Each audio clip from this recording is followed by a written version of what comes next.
Ladies and gentlemen, welcome back. Episode 18 of the Off the Top Rope podcast. And in the spirit of what we are discussing today, I have decided we are going to name the episode. We're going to call it The Return. And in a few minutes, you will see why. But as always, one half of the greatest tag team in the world. I am Chris, known as Southside Woodall on Twitter. And my tag team partner. It's your boy Barry. Glad to be here, man. Rough weekend sports-wise, but you know what? Rough weekend in real life, too. I had to get that one off my back. Go ahead. Hey, better you than me. Yeah, but yeah, man, you know, rough weekend, sports weekend. You know, football teams lose, fantasy teams lose, but, you know, Monday nights, you just play, wow. Time for some graps to just clear your head from everything, man. So shout out to some graps, man. We're here to talk about graps. Waiting for this all week, and we're finally back, man. So yeah, man. Yay, wrestling. Love it. First and foremost, we are going to just, go through some quick headline material. Then, of course, get into our regular review. Promised our guy we try to get out of here in an hour 15. Gonna do our best. Real yappers. John Cena's final dates for his farewell tour have been announced. This past Friday was John Cena's final appearance on Smackdown, and in truly, I guess, iconic fashion, it was where he made his Smackdown debut and had his first match. So he's had his last Smackdown match in the same city. Mm-hmm. The remaining dates are as follows. Monday Night Raw, Springfield, Massachusetts, September 15th. WrestlePalooza in Indianapolis, September 20th. Crown Jewel, Perth, Australia, October 11th, meaning we're not going to see John Cena for the rest of the month after WrestlePalooza. Crazy. Raw in Boston, Massachusetts, November 10th, meaning that his last match will no longer be in Boston, Massachusetts at Saturday night's main event. Raw in New York City in Madison Square Garden, November 17th. Survivor Series in San Diego, November 29th. The retirement match at Saturday night's main event is firmly scheduled for December 13th. As mentioned, it is no longer in Boston. They have chosen Washington, D.C. as the site of John Cena's final match. And I'm going to just tell y'all right now, while I do want to go, if it's rumored that they did this so that a certain someone can be in the crowd, I am going to be livid. And I'm going to leave it at that. On the bright side, I did hear it was a bidding war, so hopefully DC just wrote a blank check. Hopefully they just coughed up more money. Hopefully it's a blank check and it's not, you know what I'm saying? Because I think they're going to try to make like a real weekend out of it, being that this is his last weekend. And I'm hoping they do, because I would love to do like a meet and greet and just like, you don't get to often like thank your heroes and like people you looked up to in sports. Like I got to do that one time like last year when I saw Matt Ryan come to my job, and I thought that was cool. So I'm not opposed to them making a weekend of it, because I would love to like just, even if it's only 5 seconds, just say, hey, thank you for what you meant to my childhood. Yeah. Although I'm sure that's what 1,000 other people are saying, but like truthfully, like that's who John Cena is to me. And there's one guy who is like cool with it. Like, you never hear like bad. Yeah, like I don't think you never hear like bad Cena fan stories. Like he's just like coolest guy ever, and the million make a wishes he done. He just guy who deserves his own weekend. So let's hope it's a good ride in, man. Happy anniversary to the press conference that shocked the world. Which led to this weekend. Yeah, which led to this past weekend, ironically. Sparked Brawl, believe it's Brawl Out. Yeah, Brawl Out. Brawl Out. Yeah, man. There's probably not a greater bar in the history of wrestling than What Did I Do to Deserve an Empty-Headed Dumb Fuck. And I love Hangman, but an empty-headed dumb fuck like Hangman Adam Page going into business for itself. That is the greatest bar in the history of wrestling, bro. Empty-headed dumb fuck. Incredible stuff. Talk about one of the greatest butterfly flex in the world, in my opinion. Ever. You would have told us 12, what's been 10, what was his last, like 10, 15 years that Punk would be back, and then it would lead to this past weekend. We would have been like, bro, shut up, bro. Stop. Yeah, I've been like, stop. Stay off them YouTube conspiracy pages. Leave me alone, brother. Man. Ronda Rousey, please stop. We understand. It's so funny. I tweeted this out when she was, I guess somebody interviewed her or whatever, and I kept seeing quotes, and she was like, "Why was I facing Alexa Bliss just because she sold the #1 T-shirt?" And I quoted the tweet and I said, "Everything I have ever heard Ronda Rousey say about her run in WWE makes me think she didn't get wrestling." And then a couple days later, you know what JBL says? He says, "Look, I ain't got no problem with Ronda, but like, she clearly doesn't understand the business. Why are you asking? Why are you wrestling the #1 merch seller? Because why are you asking that? Why would you not be wrestling the needle mover? Like, what are we talking about? Yo, OTC. You know, like, why am I wrestling her? Because she sells the most merch. Did it correlate to you before you said that? Like, Ronda, please stop, bro. Like, we get it. Wrestling didn't work for you. You weren't very good at it. You didn't like how it went. Some things are just not for everybody. But please stop. Like, or I'll give her the benefit of the doubt. If somebody is going out there and asking her these questions, please stop asking them, bro. She has not shown you anything to show you that she. The booking fee is not worth the results you're going to get. Dog. We're going to question your journalism skills. Man, she has not shown me anything that would indicate she comprehends anything about wrestling, bro. And like, you would think she would get that being from the UFC. Like, you have to build up these fights. Like, you would think, right? Think that, like, we just can't put you out there and you just can't fight somebody. That's just the sell. You got to sell the fight. Like, you have to draw attention to the fight. Why else would not be somebody who makes the most money in a certain demographic in a company, which they brought you in for to make us to bring more light into that demographic. Logan Paul, take notes for this be you in like 10, 15 years, please. Yeah, like, how you not understanding marketability as somebody who came from the UFC is insane. But again, please stop asking her these questions, bro. It's not worth it. I just don't care enough. I don't care enough to hear what Ronda Rousey has to say about WWE or any form of wrestling at that point. Our last announcement, I believe, it has been leaked that WrestleMania 43 is going overseas to Saudi Arabia. And not London. Yeah. First off, if I'm one of them London niggas, I'm absolutely crashing out because what do you like? I've been asking you niggas this for years, and we got the biggest alley. We got the biggest advice from Cena. Like, Cena was like, bro, if that was one place I would love to wrestle, it's London. Like, and then you can't, like, you try to build up the women's revolution, the women's game, and you go over there where they don't really respect women. Yeah. Kind of, you know what I'm saying, doesn't really make too much sense. It's like, yeah, they let women wrestle, but in the same breath, like, I just don't feel like they fully. So I will say this. As a crowd, I'm not speaking on like politics or anything like that because I'm not going to pretend like I know everything about the inner workings of Saudi Arabia. But as a crowd, I will say I am impressed because they used to be such a nothing crowd. Like, if you go back and watch those early like Crown Jewels or whatever when they first signed that deal, people weren't getting reactions. Oh yeah. Like, and it didn't matter who you were. Like, there were hardly any reactions being given. They are a very like passionate fan base now, I think, and we saw that, like, for example, when like CM Punk went back over there and it was a whole debacle at the press conference, like stuff like that. So it's interesting that they've even, I don't know if the crowd thing kind of put them in contention. I don't know if that was something that was a part of the deal, was that like, hey, we want WrestleMania at some point. I don't know, but from a strictly like crowd standpoint, I think they have enough to be like for it to be a good like WrestleMania atmosphere. Plus, we got 2 years of build up to establish more women acts. So hopefully, that could change in the future because we got some good stars. Because this is women's wrestling entertainment. Mm-hmm. I do wonder which way they go with like. I mean, obviously, this is like another like 2 WrestleManias from now, so we don't really know much. Hey, midday graps, not really. Yeah, kind of. Well, see. That's the only thing I'm not sure how I feel about. Because I don't mind midday graps, but you got to remember, one, WrestleMania is a 2-night event now. Mm-hmm. And then also it's like, I know they're going to do the Royal Rumble there, but it's like, I don't know how I feel about WrestleMania being in the middle of a day on a Saturday. Usually what, like noon, 12, usually 2? No, 2? Yeah, like with Saudi Arabia, their stuff is on like 1 or 2. Or you might be right, it might be noon. But I don't know how I feel about WrestleMania, the biggest show, you know what I'm saying, of the year being on in the middle of the day.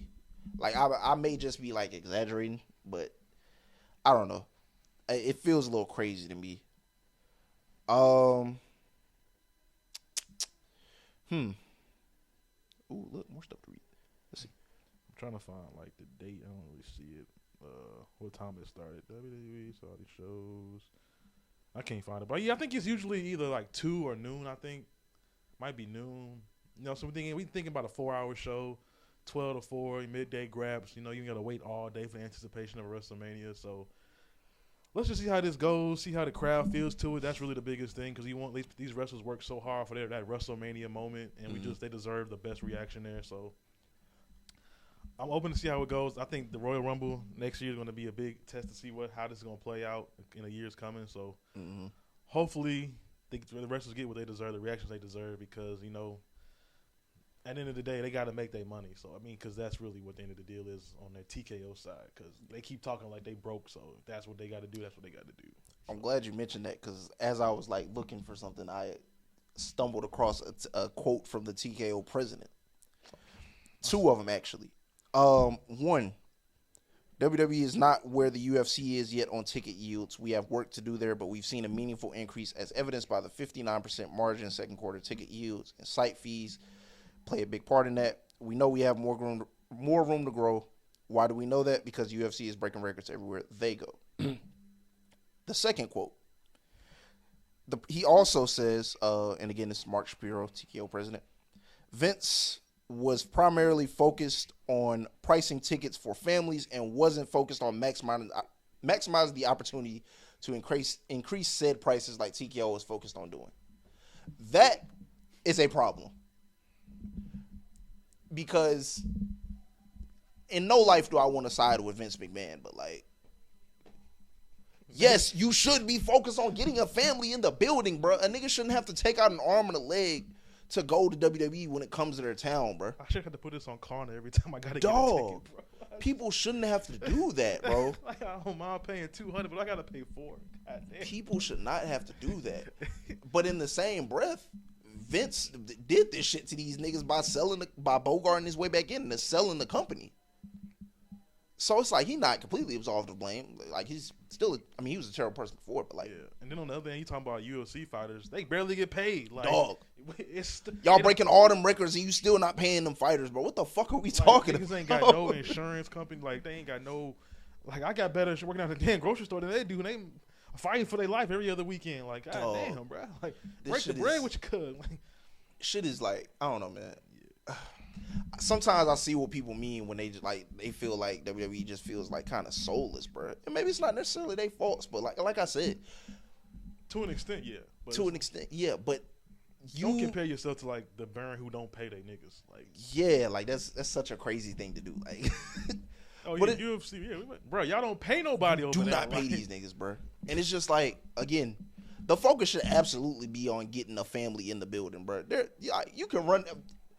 If you're that hungry for money, there's other ways you can run up that money, bro. Like merch, you can stop canceling the fucking house shows that wrestlers actually need for reps. Like there's so much you can do before you just flat out drive the price up. And my thing is, I guess I wouldn't necessarily mind the price being like driven up if it was only for like, let's say special events. You're doing it across the board, bro. You're driving up the prices for Monday Night Raw. You're driving up the price for Friday Night Smackdown, which isn't a very good product right now. You're driving it up for PLEs. Like, when does it end? When does it fucking end, bro? And, people, granted, they're still selling out these buildings. Me and you still find a way to go when they come to town. Like, but everybody don't have, like... But everybody doesn't have that, bro. And, like... Luckily, we ain't got kids, so we ain't really got too. Yeah, you know what I'm saying. I only got to worry about me when I go to the arena. But like, exactly, bro. Could you imagine if I had a family of 4 and all of us like wrestling? What the fuck am I gonna do? Shout out Arthur Bank, man. $2 hot dogs, $5 drinks. Yeah, like, you know? Shout out to the homie, man. We losing the plot, man. And I will always tip my hat to AEW for that. Like, while I say it does cost to be a wrestling fan, as far as like subscriptions and all that. AEW makes their shows very affordable, and you can argue that's because they're running smaller buildings, whatever. Somebody can want to go to AEW right now, and I think they can get a front row seat for like $60, legitimately. Yeah. So, man. Obviously, this isn't gonna change no time soon. I don't want to like keep complaining about it, but the fact that he thinks that's a good quote is crazy. Like, oh, he was focused on putting families in it. Yeah, nigga. Create like legacy. Like, Yeah, a PG product that is meant for all the family to enjoy was focused on putting families in the building. Man, get the fuck out of here. Oh man, fuck TKO, bro. We are going to move into our SmackDown review. Damn, we moved kind of fast today. I'm gonna slow it down, but because SmackDown was short, bro. Like I rewatched it, but SmackDown was relatively short. It was a 2-hour show, but it was short. It was like. There were 3 matches, bro. There were 3 matches. I was just gonna guess, but you was right. 3. It was 3. It was 3 matches and some important segments. I did not take note of all segments, but I took note of the segments that mattered, of course. We opened the show with the greatest of all time, the Unseen 17. Just kind of taking in his last night on SmackDown, as we stated earlier. And on June 25th, 2002, John Cena infamously walked down the SmackDown ring. In the middle of the ring, met with Kurt Angle, and Kurt Angle asked him, what's the one quality you possess? Ruthless aggression. And from there, we've been on this 20+ year ride since then, man. He's just, sitting there taking it in, and he's talking about it, and I'm thinking about it too. I'm like, yeah, it's kind of like Chicago hasn't always been kind to John Cena, bro. Like he has very much walked into enemy territory many times when it comes to Chicago, bro. This was Road Game John Cena where it all started. Yeah, like that's that, and ECW really, but like Chicago, yeah, like that feud with Punk just like set the tone for what it was for the rest of his career. For like Road Game John Cena. Yeah, man. So it was very like bittersweet to like see him like getting that love from the city, because he was never always 100% getting that love from Chicago, man. So it was great to see him take it in. He kind of baits us for a minute and says, hey, like, I ain't got nothing for y'all tonight, man. I just came to enjoy this shit. Sami Zayn comes out, and if you've been around the last 10 years, you are aware of the John Cena United States Championship Open Challenge. And the opportunities it created for many superstars, one of which being Sami Zayn. Sami Zayn's first night on the main roster, he accepted an open challenge from John Cena when he was at the time United States champion. Was a great match back then. Unk still got it. Yeah, Unk still got it. Was a great match back then. Sami essentially says, hey, like, I want to pay it forward. I want this United States Championship to be what you made it. And that was like, giving these other superstars opportunities to like build their name up and do these things. But I want to pay it back, and I want to give you, John Cena, an opportunity at the United States Championship here in Chicago. And man, it did not disappoint, bro. 21 minutes, 24 seconds of greatness.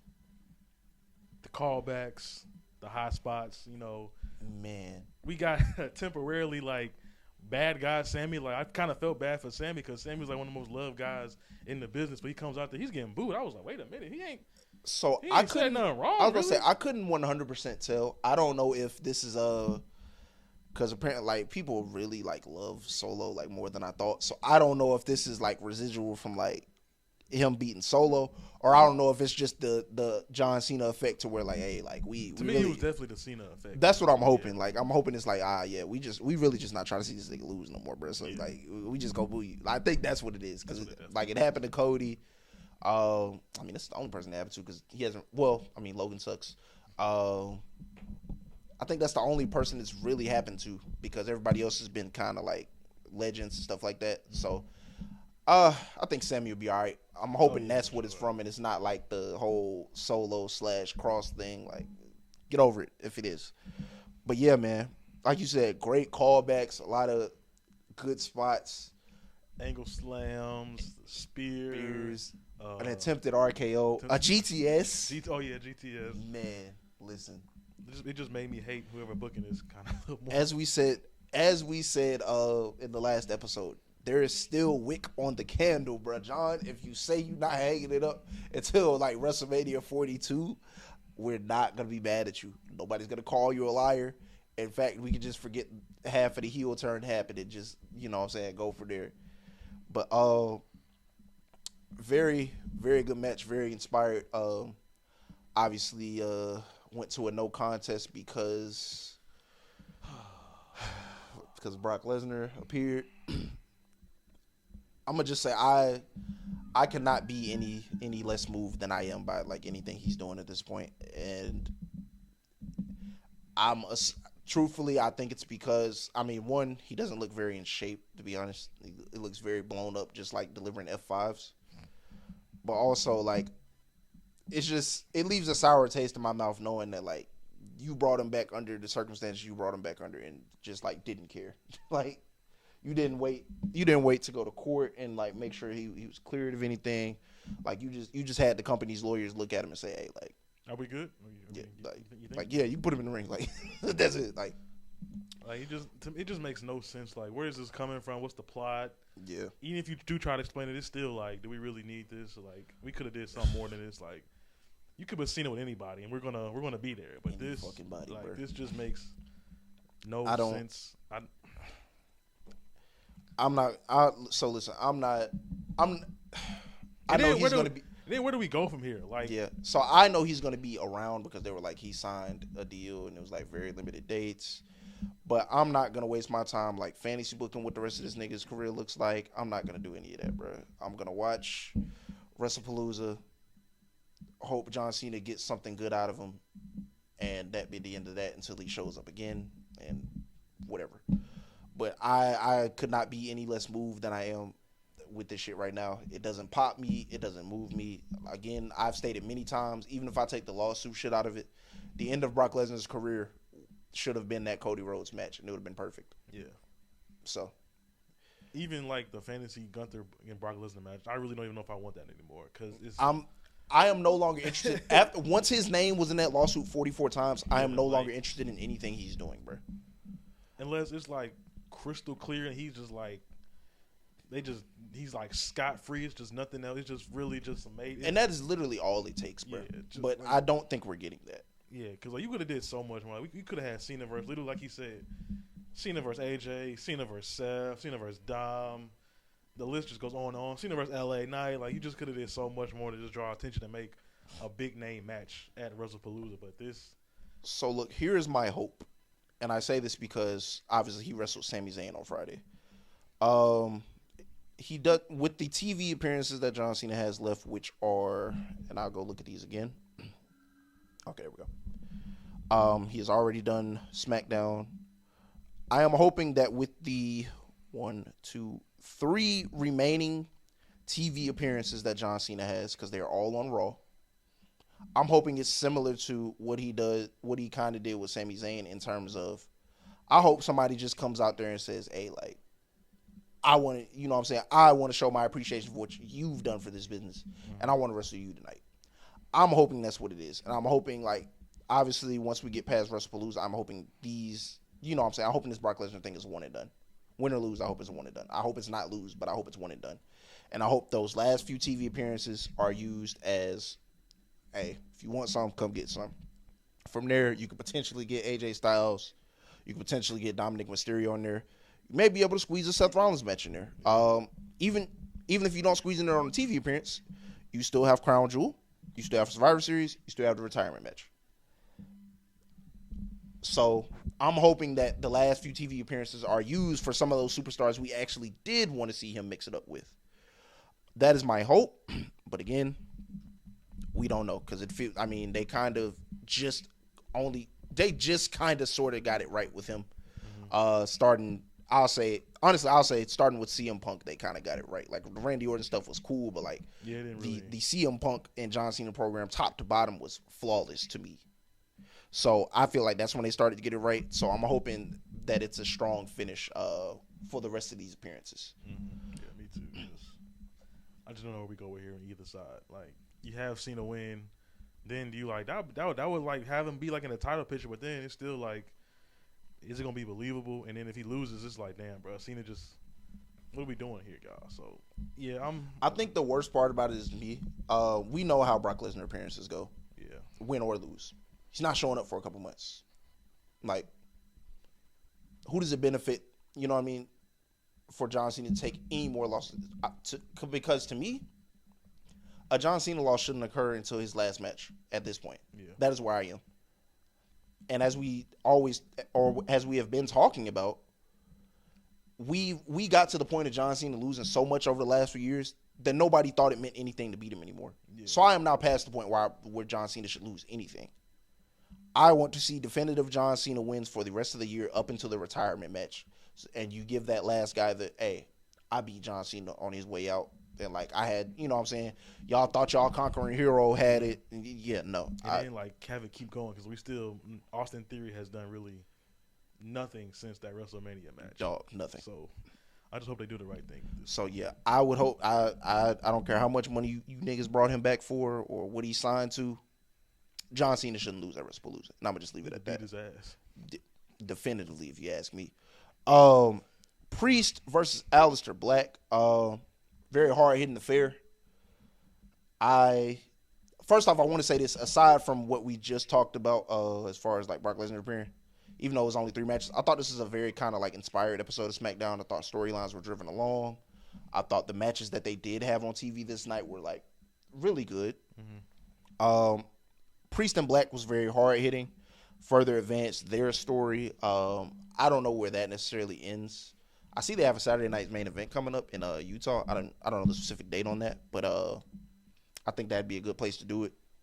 Good place to have a blow off match, have some definitive finish, and you get one of those guys on their way to their next direction, whether that be the U.S. title, whether that be the world title. Once we figure out where that's headed. But I have enjoyed the rivalry between these two for the most part. I think it's doing a good job of establishing them both as like top guys on SmackDown and just trying to, I guess in a sense, build more important characters on the show than what we already have because it is kind of small. But yeah, I'm interested to see because I don't feel like it's the end of it, but I am interested to see where this goes. I think it's 1-1 if I'm not mistaken. Yeah. I mean, Priest is better with like these hard hitting matches. That's really his go to. And Aleister, one of the best strikers in the game. So they gel together in a match wise. So I think that is a good idea to probably stretch this out as much as you can before fans get like bored in it. Because people are feeling kind of iffy on Damian Priest's character lately. People are calling him boring. I'm not personally saying that, but that's just what people are saying. Yep. And then people are still wondering like what is Aleister's end goal? What is he here for? Like what we've been saying with Rusev, we're gonna talk about that later, but it's still like we got to get something going. So I just hope they do that. Like I said, this is a great feud. It's like hard hitting, it's edgy, it's brutal. They just keep making sure they keep keeping us interested in it. Stipulation might help out. Some street fight again. Damian Priest loves being in street fights. Yep. That fits Aleister's MO. So I just hope they book this right match because these are two guys. Because when it's time to ring the bell, they put the work in and they deliver. So yeah, I just hope they do the right thing with this booking wise, because this is a good mid card rivalry to boost somebody up to like the main event scene. Either the U.S. title, because Sammy versus Aleister would go, and even Sammy versus Priest would go. So I just hope they do the right thing with this feud because it can deliver. Julia versus Michin for the U.S. title. Finally on TV. Finally. So look, I had to rewatch that part today. You know how disappointing it is that she's been champion for 69 days and this is the second title defense. And and we've been told that like Triple H is very fond of Julia, which I do still believe, but it's like, come on, bro, like we got to do better. Was a very good match. Michin has always been like a valuable worker.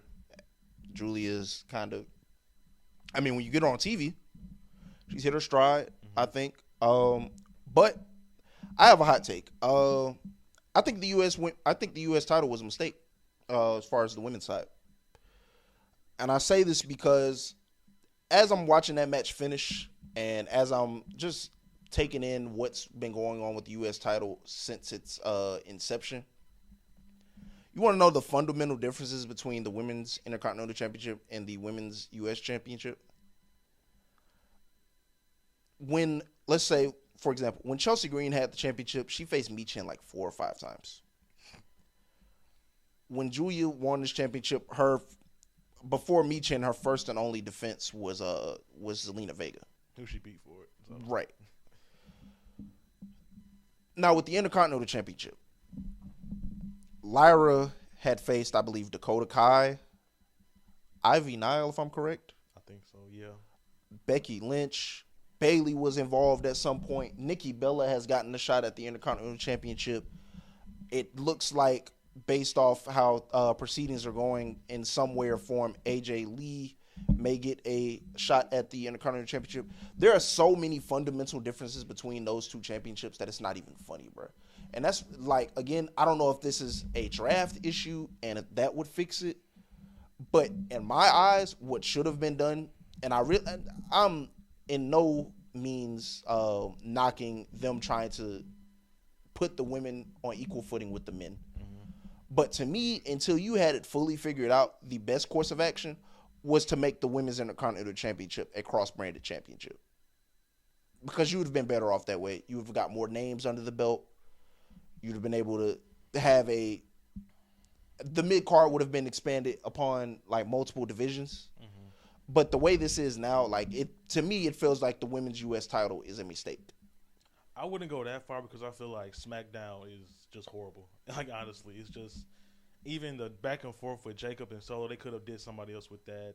Now we talk about this with the women's SmackDown title. It's Tiffany and Nia, or it's Tiffany and Jade. You had a one-off with Charlotte with Tiffany. Just like you could do something else with that belt. So I'm putting that on SmackDown as a whole because the show kind of stinks. You know, it's to a point now where people are just like over it on Friday nights now because they got to do something. Yeah. So I'm gonna put that because then also would it only probably have like a one brand women's title. It's kind of like the women's tag team title. They're not doing too much with that really. They're kind of going back and forth. You know, it's kind of getting repetitive just a little bit. So I don't really want to blame like there's no title. I just think it's more on the show because SmackDown kind of stinks. Yeah. Because they could definitely like do some other stuff with it. Like even with NXT, like you can have like some Julie go back to NXT and fight for the title. Just get somebody on TV. Just make it more interesting. Because SmackDown just stinks and it's really a drag to get through now. They have so many people they could do stuff with. They just don't do it. So whoever's writing the show is. I was gonna say it's entirely possible that it's just the writing, but like to me, like at this very moment, like it just feels like a mistake.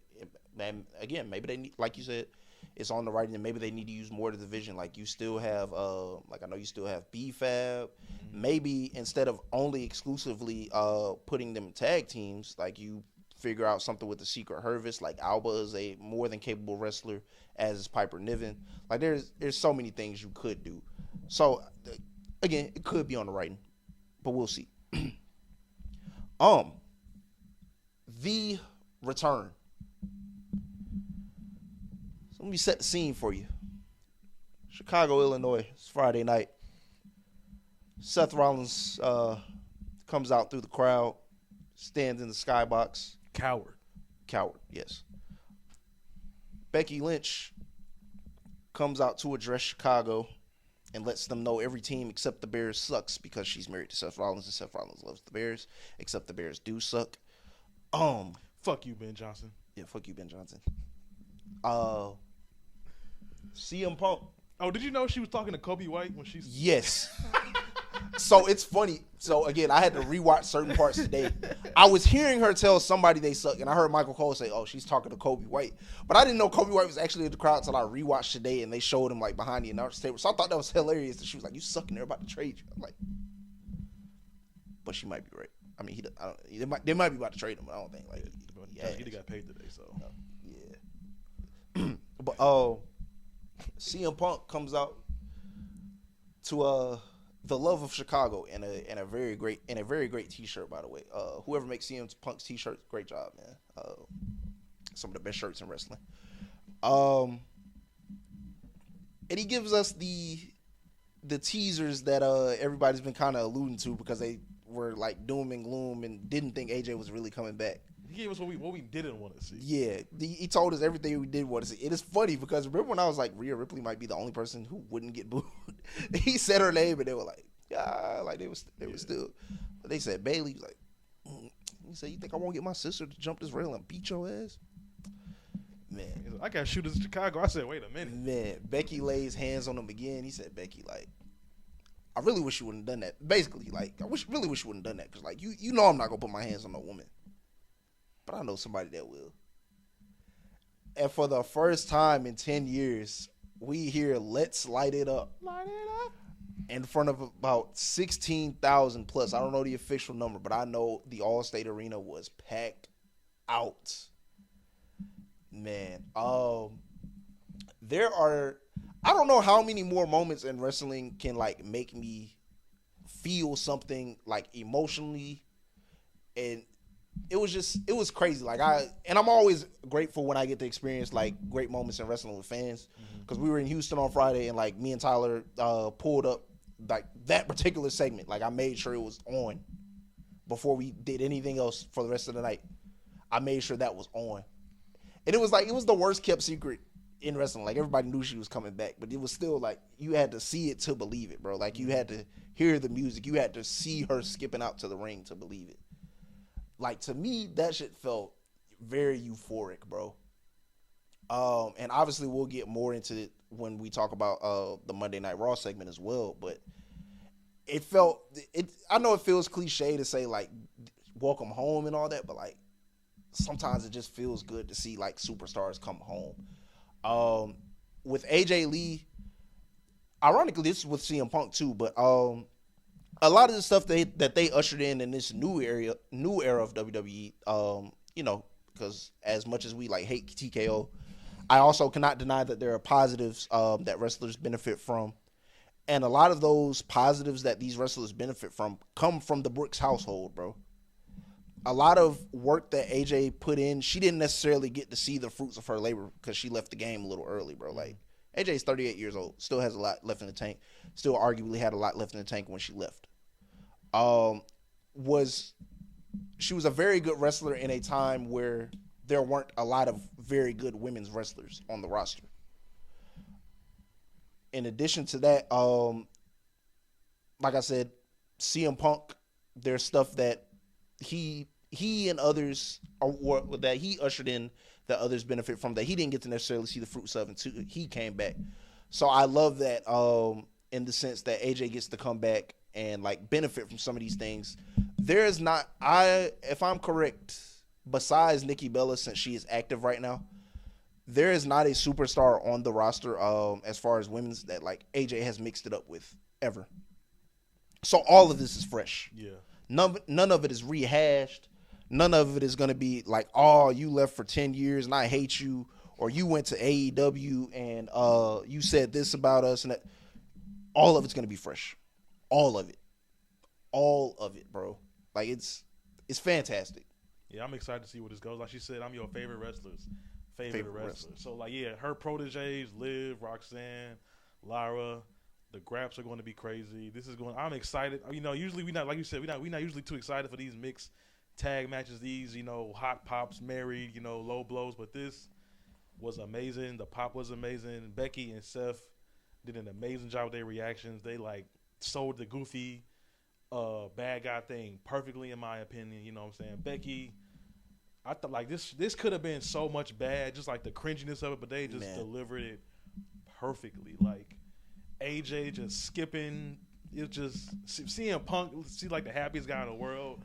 Listen, just out the love, man. You know what I'm saying, man? We're gonna talk about like the Monday Night Raw segment, but I'm gonna just say this: CM Punk ain't stopped smiling since Friday Night Smackdown went off the air, dog. Every time I have seen him on camera, it has been him trying to hold back a smile since that segment ended, bro. I am ecstatic for him that he like gets to like take this particular run in with his wife. Mm-hmm. But like this is I'm ecstatic for AJ as well. And again, thank you, Jack Perry. Thank you, Hangman. Thank you, Young Bucks. We appreciate y'all, man. You know what I'm saying? Y'all have benefited this business in more ways than one. Shout out to Real Glass. You know what I'm saying? Who would have thought that this is where we are? Because we are just... Yeah, man. Oh, like I said, we're going to talk about the AJ Lee segment or the Raw later as well. But I do want to note, it is said that she has signed a multi-year full-time deal. So she is going to be around. This isn't like a part-time thing. This isn't like come in, collect the paycheck. They're saying this is full-time. She's going to be here. And again, everything on the roster is fresh right now, bro. Yeah. So I'm excited to see where they go from here with this. Because, like somebody was saying, her and, like, Rhea, EO, the heavy hitters, and, like, EC next year might be amazing. dude, Like, the Royal Rumble's finna be crazy. She throws it up in War Games. Like, who knows where we go from here. That might be like the War Games thing. Seth versus Punk, and then Becky versus AJ. So this is just the possibilities are endless. The fantasy booking is amazing. Finally, we got a good return. You know what I'm saying? Not a I don't know what you want to call that Brock return. Just a flash, hot pan flash, whatever you want to call it. But yeah, I'm excited. Just something we had to get through. Yeah, but I am thrilled, bro. Welcome back and welcome home, AJ Lee. Monday Night Raw, man. Also, I would also say this was an inspired episode as well, although Raw is typically good. But I do think this was an inspired episode as well. We got welcomed back to the Uso Penitentiary. The boys still got it, man. Yeah, they still got it. Hell of a promo. Them boys. Boys said Paul Heyman, the Orca. Niggas, looks like one. Niggas in that bitch hollering, laugh. I'm like, okay, like they're back. They're back. But yeah, man. Excited to see how this goes. There is officially an Usos versus the Vision set for WrestlePalooza, even further stacking the card, making September 20th a momentous day in the history of pro wrestling, the way it is shaping up if everything goes well. But I want to focus on Jay again. We are seeing a different side of Jey Uso. There was a point with LA Knight where he comes out and makes the save for them, but he moves out of the way and Bronson Reed splashes Jay in the corner. Jay thinks it's intentional. He's trying to explain to him, like, we're good. That obviously plays later into the night. We'll talk about it. But there was a segment where, Jay's about to leave the building.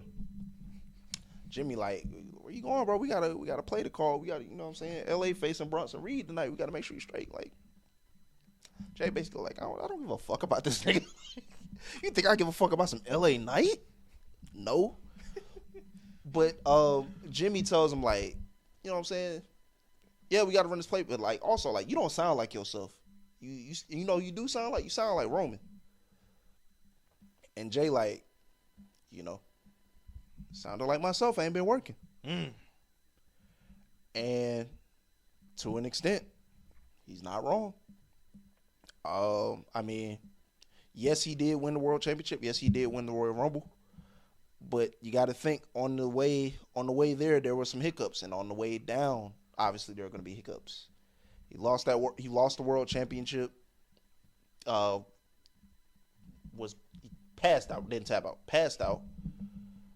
Ever since then, it was like he would try to get these opportunities at the World Championship, would fall short. Fell short at Clash.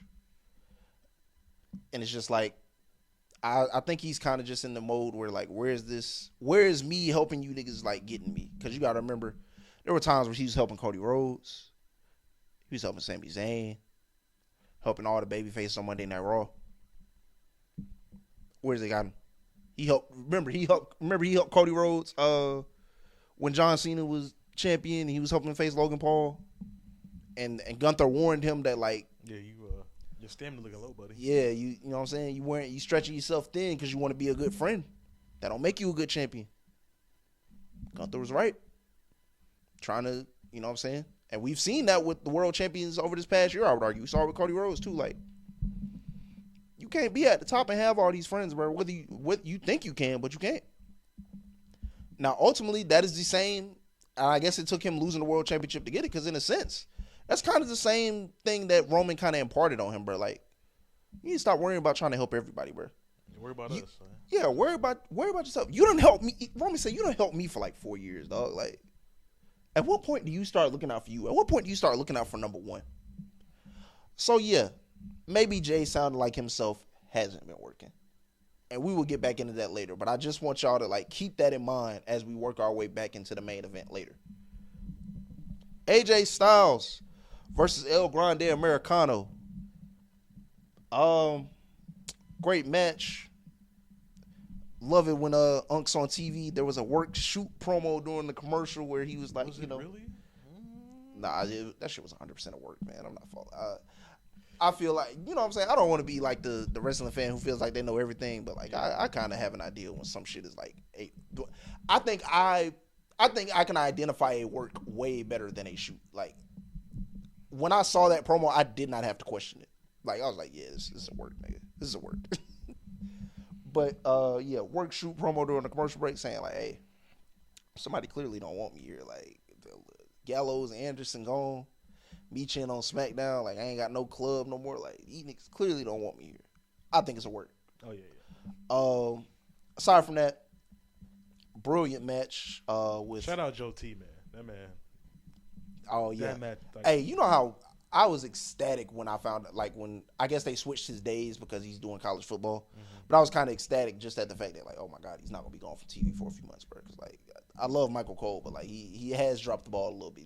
Like these past few months, like every now and then he turned it on, but like Joe T always got it on. Yeah.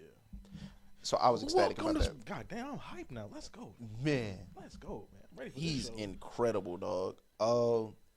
Like I said, really good match between El Grande and AJ Styles. A lot of shenanigans, but Dragon Lee helps AJ get the win. Niggas saying they should call him AJ Lee is funny. Yeah, that's hilarious. Funny as fuck. It could come at a better time. But I am wondering where does Chad Gable go from here, bro? Because back to American Made. I was about to say because El Grande Ludwig Kaiser is absolutely nailing the El Grande Americano presentation, and for my money, like he has kind of taken control of what people, or changed the narrative, I should say, on what people thought the gimmick was. Now, I went on record and said, like, I didn't necessarily think when Chad Gable was doing it, it was meant to be, like, you know, people were saying it was a MAGA gimmick, it was meant to be racist. Yeah. I didn't think that, but I also am aware I'm not the offended party, or, you know what I mean?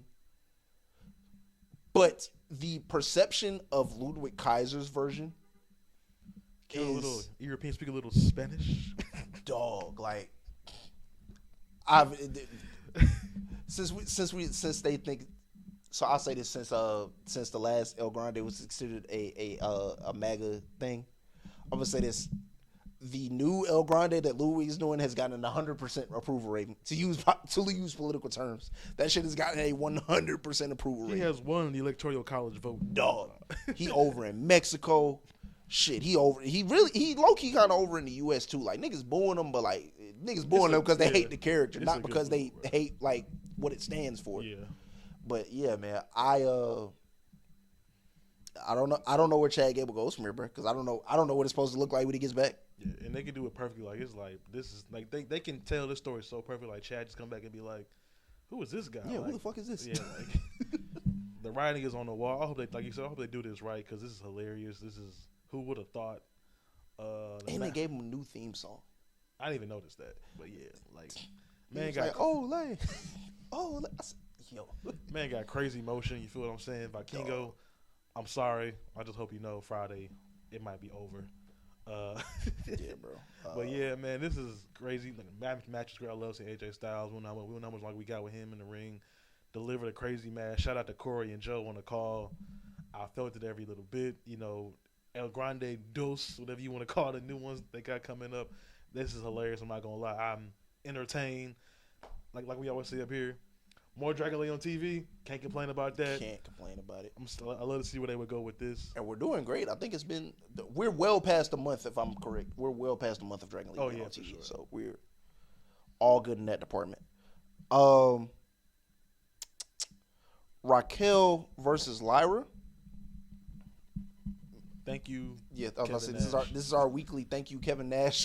Thank you, Undertaker. Yeah, thank you, Undertaker. Bullying works. Shout out to the OGs. Yeah, man. Again, this is using your platform instead of using it to say you hate niggas playing video games. Mark, this is what you use it for. This is what you use it for, to tell people how to work big. But yeah, man. crazy spots, like crazy. Lyra, like somebody said, she is a workhorse. Now I don't care. Like the promos, okay, she can work on that. But like the work rate, the efficiency rate, she is to me in a wrestler of the year. She is one of the like contenders of wrestler of the year. You know, we know it's probably EO on the women's side, but she's definitely throwing her name in the ring. Mm-hmm. Next year's gonna be a big year for her. I hope she delivers. You know, if they put the women's title on the next year, not mad at it because she has been doing this thing this year. Like we said, she carried the Intercontinental title. You know, delivered that. I didn't have too much faith in her being like a first time champion with a new championship on the brand. This match was awesome. You know what I'm saying? Raquel just keeps getting better and better. If they do something with her later, not mad at it. It's because she's delivering, and I'm just excited to see what they do with this story. So listen, ironically I have this note for another thing, but I was about to say I think I know what direction this Bayley thing is going. We've obviously talked about like the three faces of Bayley thing, Mm-hmm. but I think her and Lyra are going to end up tagging again. And I wouldn't hate it this time around because it's not as makeshift as it was prior to WrestleMania. Mm-hmm. There's been a character development on screen, and we've been seeing in these vignettes with Bayley. But we've also seen the character development of Lyra and her wanting to get back in the ring, and also just like, hey, like, you know, I was kind of mean to Bayley. I didn't mean to do that. Like, you know, so I think that's where that's going. Just as a little like aside. Lyra just needs a hug. You know what I'm saying? Yeah, I'm interested. I am so interested in the Bayley thing. Like I was hoping there would be like Bayley returns next week or something like that. Like I'm waiting on it. So yeah, like I'm very like moved by it. I understand it. I see where it's going because I believe, based off the personalities, like I said, this is this would obviously be similar to like Three Faces of Foley, where it was like Mankind, Cactus Jack, Dude Love. So I believe we're obviously going to get role model Bayley, hugger Bayley, and then so I don't know how much difference there is between like role model Bayley and like Ding Dong Hello Bayley. Yeah, that's what I was thinking. So here's what I'm thinking. Maybe it's the Bayley we have now, hugger Bayley, and then like Ding Dong Hello Bayley. Maybe. If that's role model Bayley, then yeah. I think Ding Dong was more like a white suit. I think what you wearing, like a white suit. Yeah, it was more like a white custom outfit. Well, white attire. This in a way, so they're not completely similar, but I think Ding Dong Hello Bayley was like a parallel to the early visionary Seth Rollins. So like when it was still like pandemic era. Mm-hmm. That's the parallel to me. Oh yeah. So maybe something like that. But I'm interested to see where that goes. I do believe that is the direction, just based off like what we're seeing. Like I said, Lyra's been mentioned in those vignettes a couple times. So I mean, if it's not that, then she's probably just gonna snap and go ape shit on Lyra. So I don't know. Either Lyra, I wouldn't open that back door just yet. I'm just say that. More AJ Lee, man. AJ Lee's first promo back. We talk about wanting. We talk about how like in wrestling, like, you know, everything isn't always authentic. Some people just kind of like read off cards, like, you know, they don't have that necessarily ability. Like they can connect with you, but like you don't feel a genuine connection at times. Yeah. Man, this felt like straight from the heart. This didn't feel scripted at all. This felt real, bro. Like it felt like they just gave her the microphone and said, like, bro, like, nah, you got 10 minutes. Do your thing. Yeah. Like you been gone for a minute. Like just go out there, talk to the people, tell them your story, all that. She tells us about her mental health journey, going to therapy, gets the crowd to chant for therapy, by the way. Fucking awesome. Over. Fucking awesome. Just, you know what I'm saying, talking about like her real life. And then, you know, naturally she blends it in and was like, hey, like, I was happy and like I got all I wanted out of wrestling when I hung my shoes up. And then it was like I would turn on TV, see my husband fighting these people. And it was like kind of got this itch. But then also calling me in the middle of the podcast crazy. But then also I liked how she just like blended in and she was like, hey, like in another life, like me and Becky Lynch could have been friends, bro. Like and I really believe that. Like I really believe, like in my heart of hearts, like these two women are so similar in terms of the opportunities that they fought to get other women. Because as we know, like Becky Lynch notoriously for, like I know people like to make Becky Hogan jokes, but we know Becky Lynch often tries to get people on TV who we don't see every week. Like she'll try to get a Maxine Dupree in there. When Xia Li was working there, she tried to get Xia Li in there, like all that. Hell, even Lyra on NXT. Yeah. So we know she's notorious for doing that. And with AJ Lee, it was all about like, when she was around, this was in the Total Divas era, but it was just like, we can fight, like we can do more than just be these reality show people and drama queens and all that. And so they're similar in so many ways. So when she said that, I'm thinking to myself like, yeah, they absolutely could have before, like, shit hit the fan. Of course, making a little jokey joke out of it, getting us a little comic relief. She was like, we could have been friends to you, both of us. I'm like, well, that's not PG. It's not PG, but it did happen on 2 separate occasions, by the way, in the same calendar week. I thought that was crazy. But yeah, man. Eventually, Becky comes out, dripped out, by the way. Her and Seth Rollins perfect for each other. Has the shades on. Black guy supposedly. Oh yeah. Hey, either age. I ain't gonna lie. I rewatched that slap. She might have legitimately gave her a shiner, but if she didn't, it's hell of a makeup job. I should have pointed out that AJ was wearing Becky Lynch's belt during this segment, which is hilarious. I mean, I'm not gonna get that shirt. I ain't gonna lie. You see me with a spider shirt with a heart on it. Just know, yeah, man. I love the game. Yeah, but yeah, man. First off, look, I'm gonna just get this out of the way. I don't think Seth Rollins hates CM Punk anymore. I don't think any of them hate each other. I think all of them are having a bunch of fun doing this. Oh yeah, for sure. They probably went out for dinner after this. Yeah, honestly, I do not think these people hate each other anymore. I just want to go ahead and point that out. But anyway, yeah. So, eventually AJ's like, as I said, she has Becky Lynch's belt, lays it down, says, Becky, you got 1 or 2 options. You can come in this ring and get this belt, but I'm probably going to give you another black eye. Or you can accept my challenge for a match. And I get the belt back. Seth Rollins come out there. Baby, I got it. Chill. AJ just, where you going, nigga? Where you going? Where you going? You get this belt. Funny as shit. Like, this is how I know CM Punk just having so much fun, bro.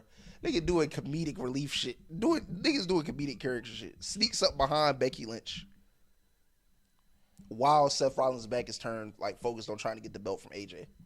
Sneaks up behind Becky Lynch. Becky fucking jumps. He goes into the ring, tries to GTS with Seth. And then, ultimately that leads to Seth accepting the match, which will be a mixed tag team match at WrestlePalooza.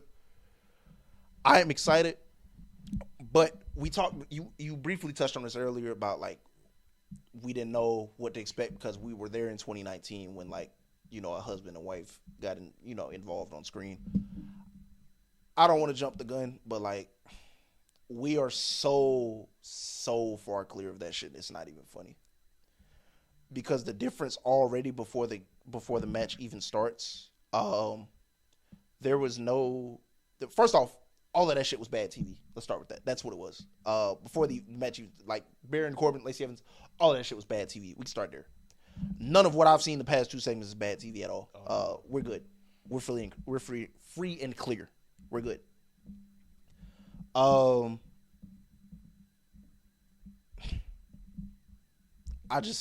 I'm excited. Yeah, this is Becky is one of the best. Punk is one of the best. Seth is one of the best. On the mic, they make you feel everything. The character, the work is there, and then they just threw in AJ Lee, who just fits in like a glove. Like, it's just amazing. Like, the Seth and, like we said, Seth and Punk, they probably grab a beer every week together just to chop it up. Like, the chemistry. Grabbing no beer, Punk straight edge, man. Oh, yeah, I forgot to say that. You know what I meant. But yeah, like, chemistry is just amazing. Like, I can say what I want on the internet. If Seth and Punk fight until they both, like, Raw and Smackdown GMs, the Survivor Series 2050, I'm here for it. The chemistry is amazing. They just get it. And then you just throw Becky in there, and I don't think the chemistry is nearly as bad as, like, people make it seem. Yeah, they just want. I will say, from a standpoint of getting people away from each other.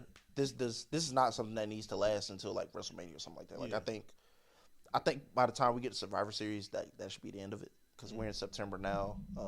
Yeah, I think Survivor Series should probably be the end of it. But the chemistry is fine. Yeah.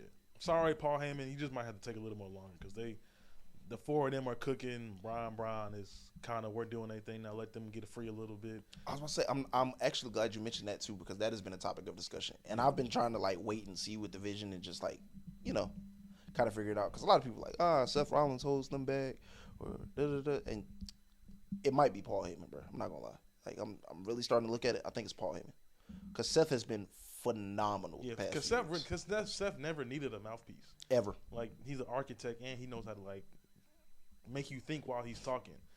They just Braun and Brunson, even the segment with the Braun Bronson and the Usos, Braun being like finna crash out was just it worked perfect. Like he didn't have to talk, he just ready to fight. And Brunson can do his thing on the mic. So I mean, I'm not like.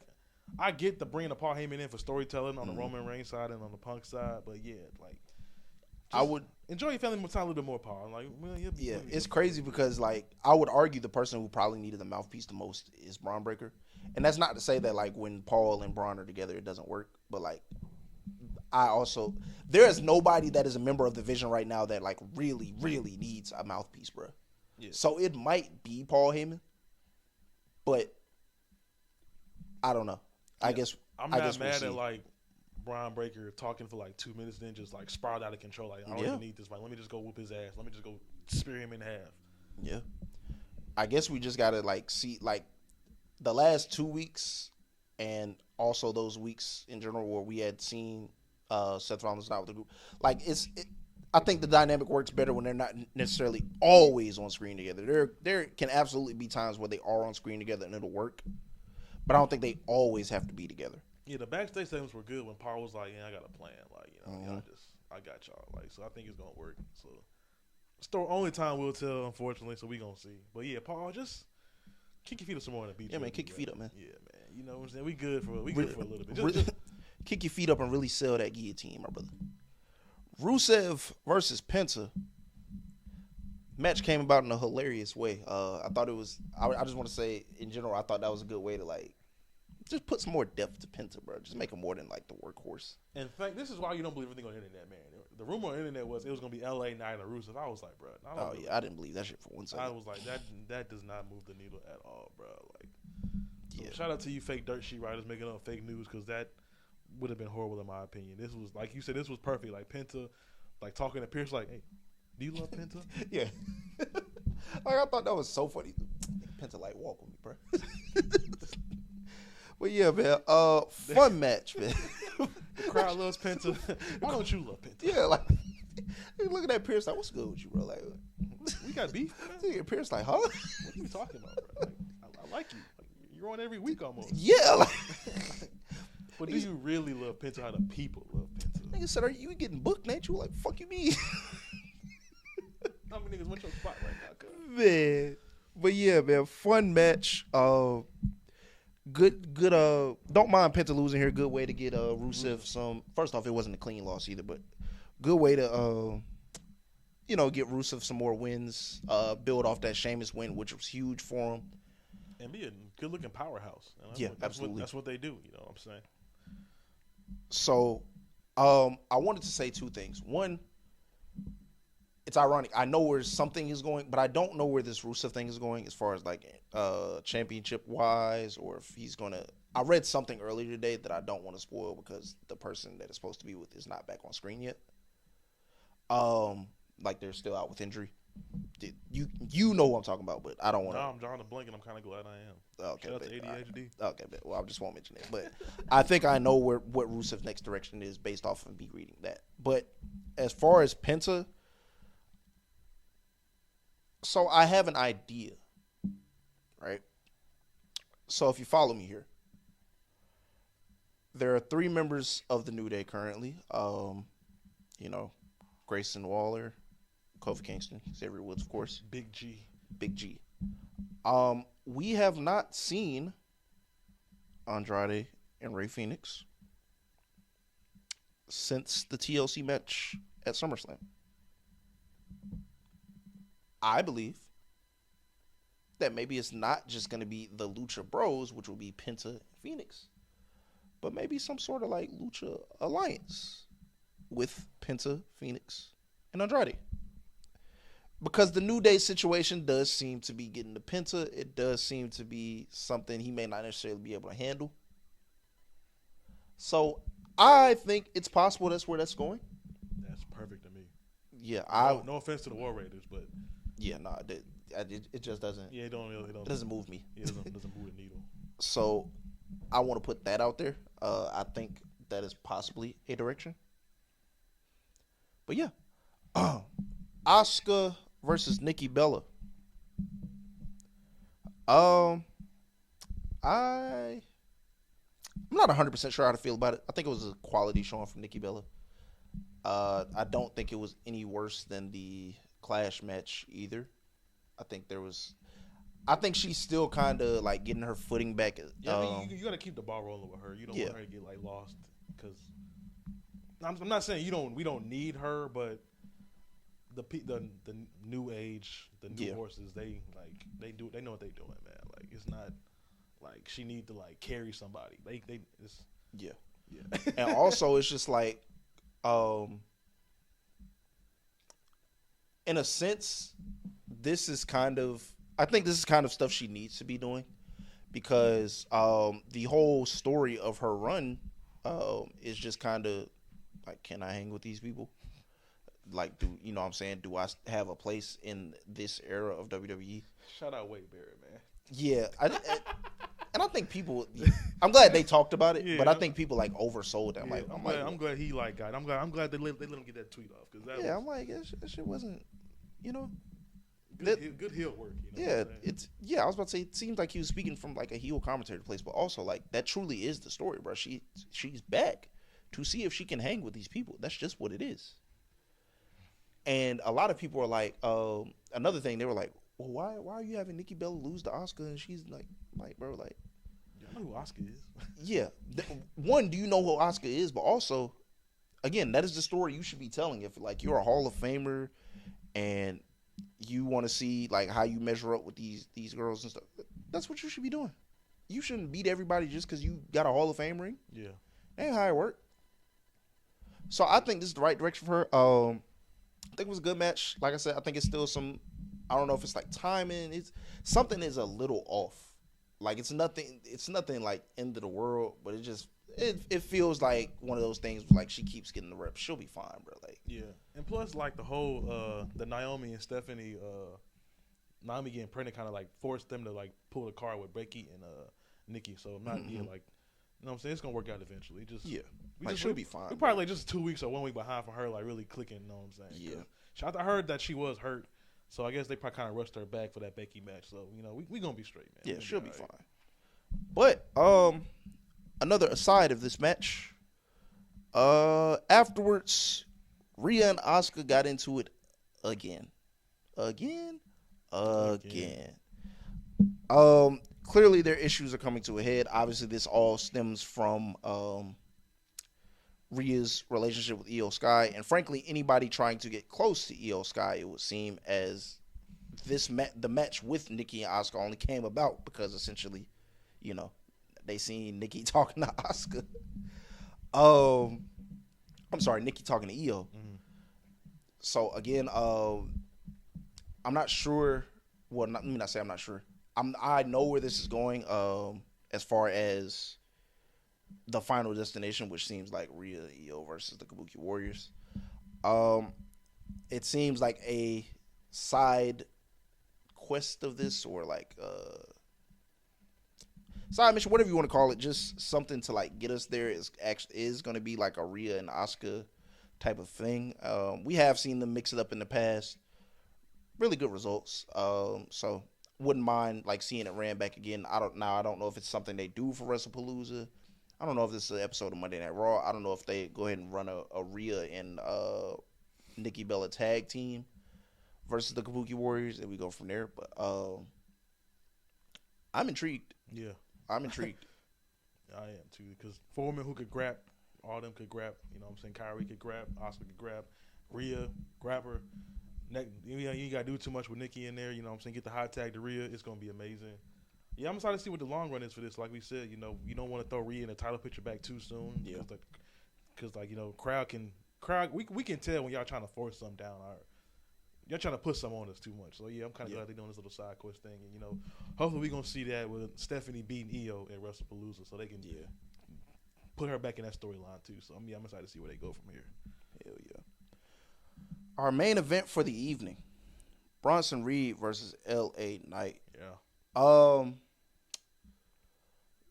Good match. Not too, nothing to necessarily write home about, but a good match nonetheless. You know, as always, L.A. Knight shows up when the lights are on bright.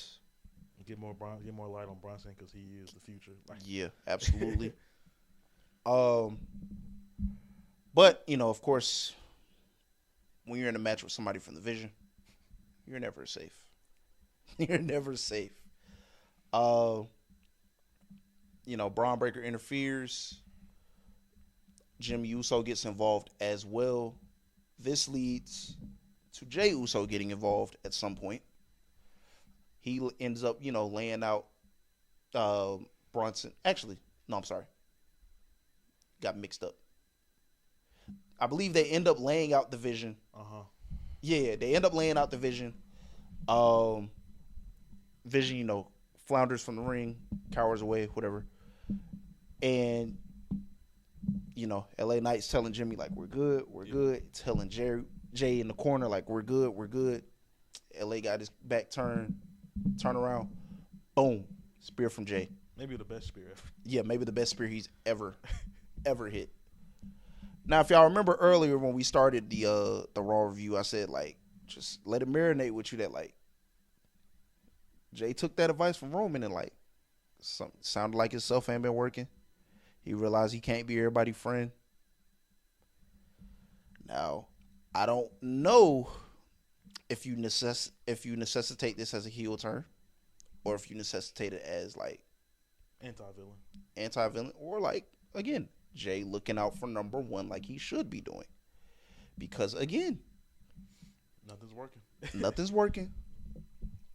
And being everybody's friend being everybody's friend don't necessarily mean you gonna be top dog around here. You don't believe me? Ask Jey Uso himself. Ask Cody Rhodes what happened when he thought Kevin Owens was his best friend. Ask Roman when you get distracted, you just lose your title. So I don't know, man. I'm interested to see where it goes.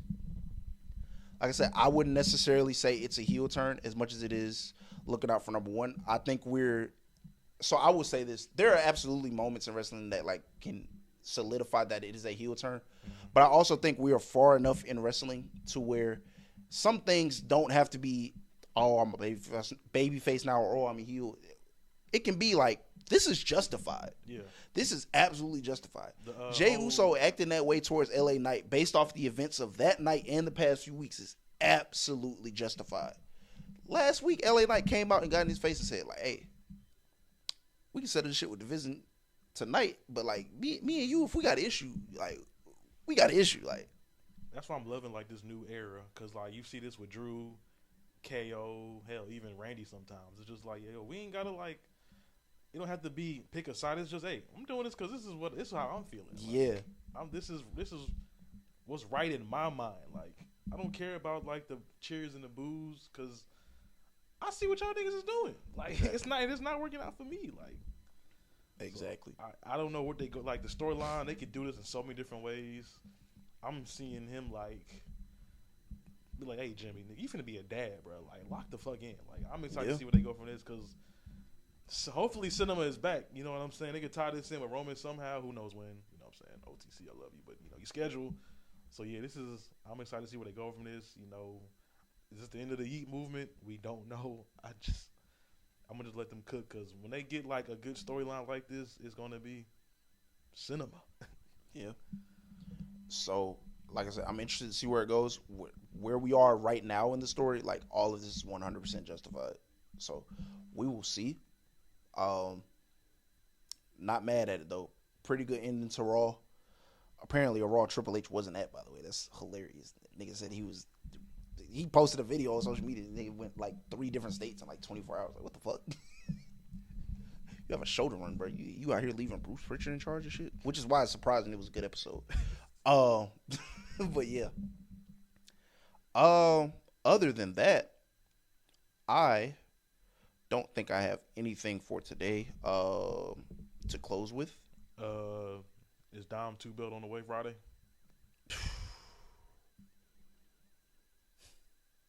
I'm gonna say yes.